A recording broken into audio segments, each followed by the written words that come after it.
What's up, everybody? I'm Gamer. Welcome back to the channel today. We are back, and wow, literally I made a video about some things I wanted to change on Crimson Desert, and the devs, they were already working on it. They were already reading my mind. So as you can see now, we can now move around without our weapon being our shield and all the things on our back. I'll show you guys how to do that. They added a new skill into the game as well.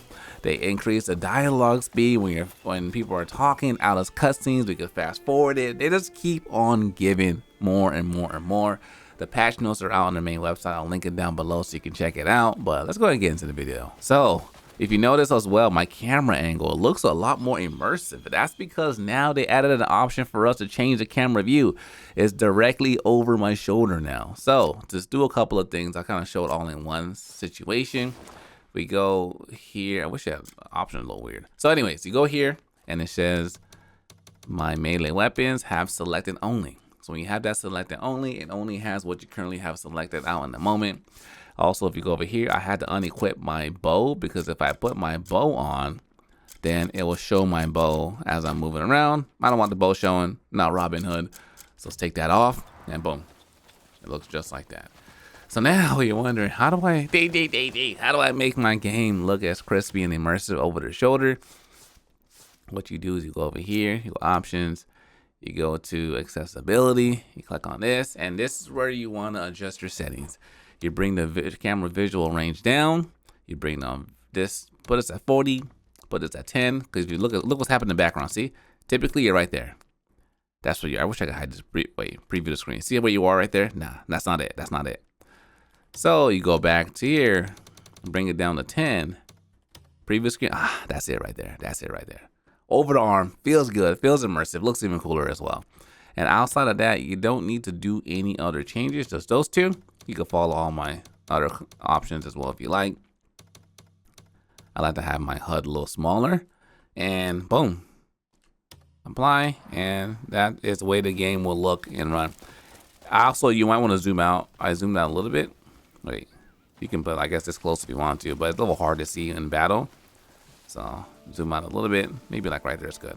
Just right there is good. So they also added another skill now. So now we have this skill down here. You have to get all these other skills prior, and it's focus area roll. Press circle while in focus area flight to start, then press repeatedly circle at the right moment to go even further. And that's where it's like, it's a little tricky, and I'll showcase that right now. So essentially you're gonna do a spin. At the end of the spin, you want to repeatedly press circle and you go in further. So I'll go up, 1, 2, 3, hit this, hit that, focus roll, boom, right there. And you'll go even further. This is the supersonic flight that we had before that was kind of, they patched out. I'm glad they're listening. We asked for it. They patched it back in, and now we can utilize that. I don't have any comrades with me available. They're on important missions, but essentially what they did, they recognized that some people don't want to play as Cliff, and you want to play as the other character. So now what they did is, well, the problem was when you swapped to their characters, you couldn't use like these abilities to get through traversal and get through puzzles and stuff. So now they listened, they changed it, they gave them similar abilities. So now you can utilize the other characters 100% and no longer need to depend on Cliff, because you could do a lot of quests, because essentially what you would do is you would get to a roadblock, then you would have to swap to him to get what you need. Other options they added, I'm super happy about the fact that you can fast forward now. So you go back over here and you can now, before you were only able to fast forward when you were in a story mission or when the boxes come up, you can hold it. Now, whenever someone's talking to you, small quests, mini quests, you can hold X and fast forward, and you can also change the speed at which the fast forward actually applies. And the cool thing is, in the past, a small detail they didn't talk about is before you fast forward, the music will be all weird. Now the music plays the same consistent amount and sounds fluid, and while you're fast forwarding. So I'm glad they added that. They also have improved the lock on. I think yesterday I made a video saying I wish the game locked on a little better. And let me go find the enemy so I can showcase this a little bit better. So I have bounty hunters after me because I've had a bounty on my head since the beginning of the game. But essentially with the lock on, now they increase the distance in which the lock on stays on. And the reason why that matters is a lot of the time when you're fighting bosses, you lock onto them and they'll teleport all over the map and you'll lose your lock on. now you don't lose your lock on them. So meaning you can stay locked down and stay focused on the fight because you have the soft lock on when you hold the guard button, but it's not as reliable as having a full-on dedicated lock on. So that is great that they improved that. I also added orbital lightning to my build. That's kind of nice. Get little orbs afterwards. Oh man, poor guys. Poor guys. I think we're just a little too strong. Hard mode is coming. It's not out yet, so I can't wait till they release that. Hopefully they give us a little bit more like incentive, like I don't know, more experience or something by playing the hard mode. That'd be cool. So hopefully we have like a little more incentive, not just the more difficult battles. And they also made it easier to teleport as well, because in the past, before you had to wait till you fully stop walking to teleport. Now, if you're swimming, you're climbing, you can still teleport and go to whatever direction, location you want. It's just those small things that make things a little better.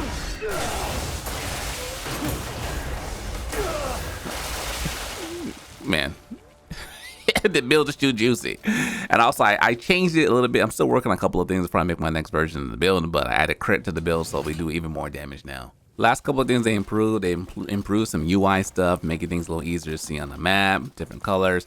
They also identified that some quests are a little hard to know what's going on, so they made the gimmick a little easier to recognize. So I guess people were getting frustrated with some of the quests in the game or puzzles. So they added all those kind of things. But one, I just want to say, like, wow, these guys are really going ham. Every 5 days, essentially, after the game has been released, they've released a major patch with things that we want to improve in the game. Other things I would love to see. I would love to see when you put a location, if you're on your horse, it could auto run to that location. That would be amazing. You know, that way you can kind of sit back, get some scenery, drink some tea or something. That would be cool to see. But I feel like a lot of things that I wanted them to add to the game, like they added. So now it can only be better. I think like the combat is good. I feel like they can add a little more impact to it, a little more oomph. I think the lightning, the dimming of the lights is cool. The effects are cool. But I always just want it to be like a little sharper. Responsiveness is feeling a lot better. They're working on the controller. They also said the button mapping is coming, so I'm looking forward to that coming out. But so far, I feel like, wow, they've done a really good job with the launch of the game, adding more things to it, and making it a smoother experience for all of us. But don't stop. We have to stay relentless, because it's evident they made a lot of money in this game. It's evident they want this game to continue to do well, and it will only do well if we continue to give that feedback. So I know some people are like, stop being negative, let the game be the game. No, bro, that's not the move. By speaking on the things that we want, the game is getting better for everybody. So keep on adding the feedback, keep on commenting, keep on going on Reddit, keep on going on Twitter, X, wherever you are. Because it's evident the team is watching, listening, because they want people to have a positive experience. So I said this in the past, this game is just going to keep getting better. 3 months from now, 6 months from now, the game will probably be unrecognizable. To the point where, like, man, the people that already beat the game at this point, like, man, you missed out, because now it's way more smoother. Some people are saying that the difficulty is not as high, but they're changing that. So that's my 2 cents on where everything's at, the patch updates, the things that I wanted to highlight in the video. Thanks for watching. If you're new, make sure you subscribe. Until next time, Dear Gamer, signing out.